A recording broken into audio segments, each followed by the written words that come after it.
manifiesta esa naturaleza vieja? Se manifiesta en tus pasiones, tus concupiscencias y tus anhelos por el pecado. Ahora, hermanos, estamos todavía en el verso 14, hermanos.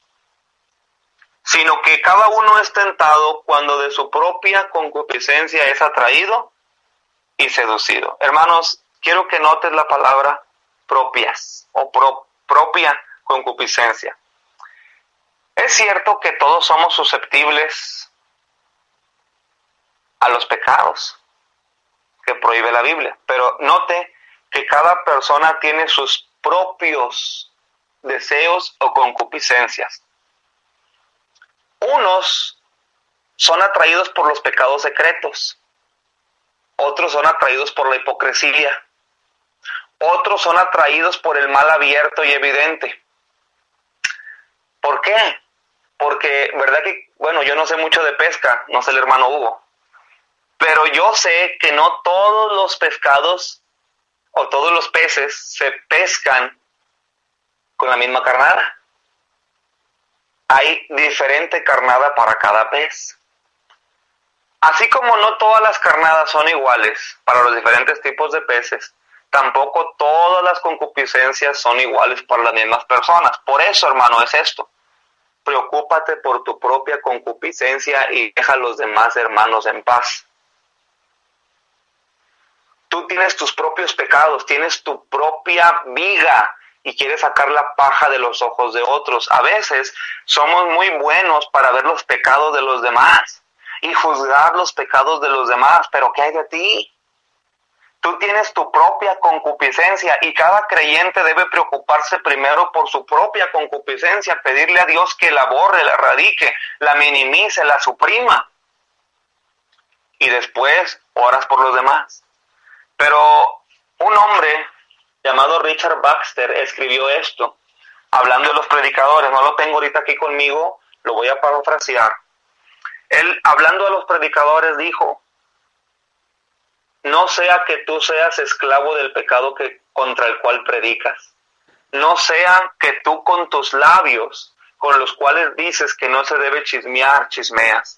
No sea que tú mismo prediques la libertad del pecado y tú mismo vengas a ser esclavo del pecado.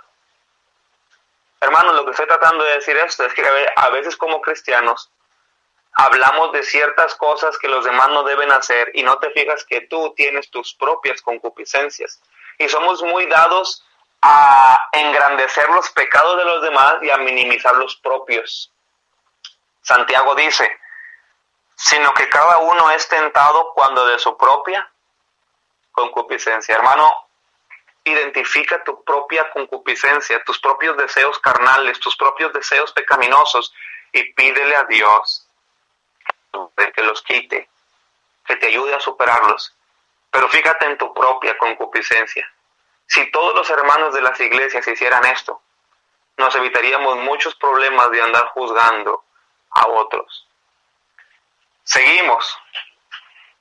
Versículo 15 y 16. La tercera cosa por la cual Dios no es culpable. Número uno, la naturaleza de Dios. No puedes culpar a Dios por tu pecado porque Dios es santo. Número 2, no puedes culpar a Dios por tu pecado porque tú tienes una concupiscencia propia y sabes, y yo sé que la tengo. Y número 3, ahora vamos a ver la naturaleza de la concupiscencia. ¿Cómo es la concupiscencia? ¿Cómo es este deseo carnal? Versículo 15 y 16. Entonces la concupiscencia, después que ha concebido, da a luz el pecado, y el pecado, siendo consumado, da a luz la muerte. Amados hermanos míos, no erréis.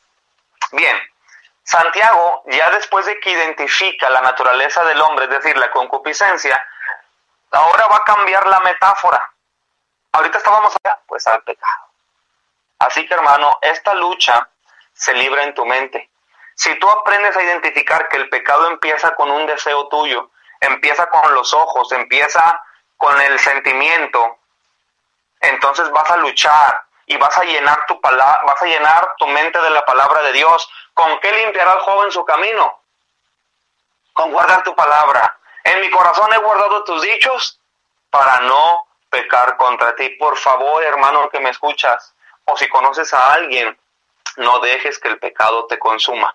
No dejes que el pecado te atrape. Dice el libro de Santiago 16, amados hermanos míos, no erréis. Lo que quiere decir Santiago es, no culpes a Satanás, no culpes a las circunstancias, no culpes a los demás que están a tu lado, no culpes a Dios, no erréis. Es decir, hermanos, dice Santiago, hermanos, por favor no le echen la culpa a nadie por sus pecados. Y yo te quiero decir a ti lo mismo, hermano. No culpes a Dios por tus pecados. Tomen ustedes la culpa que les pertenece. Yo debo de tomar la culpa que me pertenece. Caiga de rodillas y pídale perdón a Dios y sea como Nehemías que dijo, sí, yo y la casa de mi padre hemos pecado. Pero no le eche la culpa a las circunstancias. Cuando David pecó y llegó Natán y le contó aquella historia del corderito, yo sé que usted lo recuerda, en 2 de Samuel 12:13, dijo David, pequé contra Jehová. No le echó la culpa a Betsabé, él reconoció. Comprenda que el enemigo de usted es su naturaleza caída, su concupiscencia, sus debilidades, sus justificaciones mentales y sus propios pecados. Usted se está enfrentando una batalla dentro de usted mismo. Y terminamos, hermanos, esta mañana porque me quedan 3 minutos. Versículo 17. ¿Por qué Dios no es tentado? ¿Por qué Dios no puede tentarnos? Porque la naturaleza de Dios es todo lo bueno. 17. Dice el 17. Toda buena dádiva y todo don perfecto descienden de lo alto del Padre de las luces, en el cual no hay mudanza ni sombra de variación.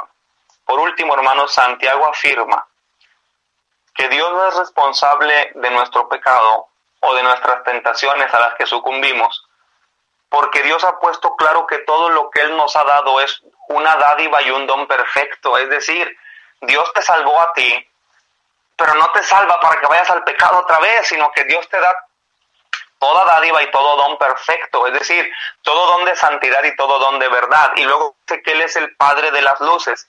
Es decir, hermanos, este era un antiguo título judío para Dios, aludiendo a Dios como el creador, como el gran dador de la luz en la forma del sol, la luna y las estrellas. Pero sabemos que estas luces pueden variar, pero dice que Dios no tiene sombra de variación, Dios no cambia, es inmutable.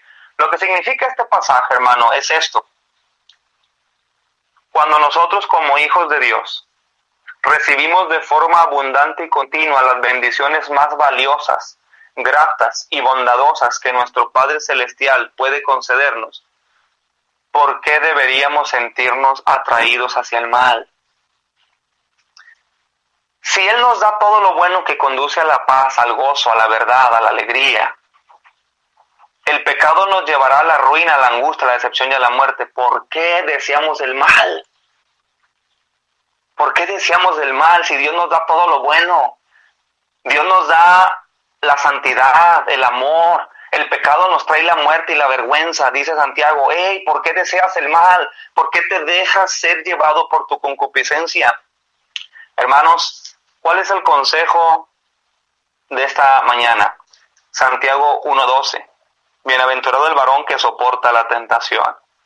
Hermano, este pasaje habla de aquellos que luchan contra su pecado, aquellos que no se acostumbran a pecar, aquellos que no se dejan dominar por el pecado, sino más bien que están luchando constantemente por ser más consagrados y santos.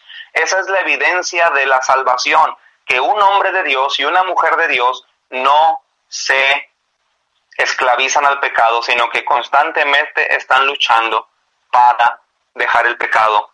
Hermanos, ¿cuál debe ser nuestra oración esta mañana? Roguemos a Dios que nos dé unos ojos santos, que vean a este mundo como lo que es, un mundo vacío, sucio, egoísta, sin esperanza, que conduce a la muerte. Roguemos a Dios que nuestros ojos puedan ver como Dios mismo ve el pecado, como algo horrible, como algo grave, tanto que tuvo que cargar en Cristo ese pecado por nosotros para limpiarnos de ese pecado. Me refiero, hermanos, a ver el pecado como Dios lo ve, con el fin de que el pecado no sea atractivo para nosotros. Dios quiera y nos dé ojos muy limpios, hermanos, para ver el pecado como lo que es, porque a veces nuestro deseo nos puede cegar. Hermanos, el mensaje de esta mañana fue el origen de la tentación, nunca debemos culpar a Dios por ella, sino más bien reconocer que hay una lucha interna. Así que, hermanos, Dios los bendiga. Me pasé un poquito, pero el Señor sea con ustedes. Amén, pastor, qué bendición. No, al contrario, hermano, qué bendición que pudiste predicar todo lo que traías en tu corazón que Dios te puso. Y bueno, qué importante algo que comentabas hace rato, cómo inconscientemente llegamos a veces a culpar a Dios de cosas que nosotros mismos nos buscamos, ¿no? Así es, exactamente. Qué bendición. Muy a menudo los cristianos tendemos a culpar a Dios, como dices tú, a veces de forma indirecta. Tenemos una crisis económica, derrochamos el dinero en vez de ser buenos administradores y después culpamos a Dios que por qué nos tiene en la pobreza. Y cosas como esas son muy comunes escucharlas de algunos hermanos. Y cuando tenemos abundancia, no aprovechamos, no invertimos bien. Cosas de este tipo son muy comunes que culpemos a Dios. Culpamos a Dios por nuestras enfermedades a veces. ¿Por qué Dios me manda esto? Cuando hemos vivido a veces, ¿verdad? Los gentes viven una vida muy, pues con poca salud, es decir, no comen saludable, y luego culpamos a Dios por todo eso también, ¿verdad? Pero bueno, es algo muy común en los hombres, yo creo, hermano, culpar a Dios por todo lo que nos pasa y muchas veces por el pecado también, y creo que a veces Dios lo permite, pero Dios no es el culpable. De hecho, hermano, dice Proverbios que en el barbecho de los pobres hay abundancia de pan, pero se pierde por abundancia de juicio, por falta de juicio, perdón. Exactamente. Sí, entonces, la verdad, pues es un tema, hermano, muy importante y Dios quiere y nos dé ojos muy limpios para ver el pecado como lo que es y sentirnos, como dice la Biblia, ser como Job, hombres temerosos de Dios y apartados del mal. Amén, varón, qué bendición. Pues gracias, pastor, por tu tiempo, no me cuelgues. Vamos a un canto, mis hermanos, y ahorita continuamos con más del Canto del Gallo aquí desde Torreón, Coahuila. Están escuchando su programa, El Canto del Gallo, con el evangelista Hugo Martínez.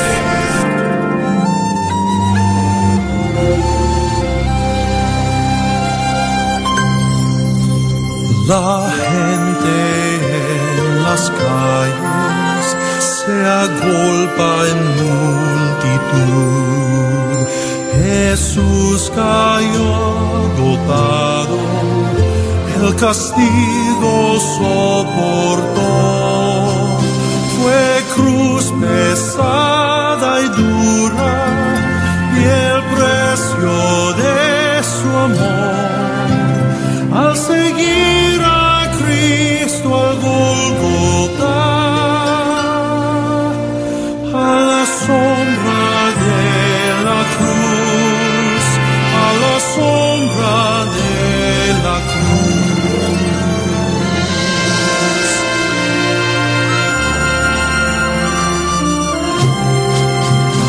Soldados le azotaron con gran crueldad atroz, clavos le traspasaban mientras ofreció el perdón.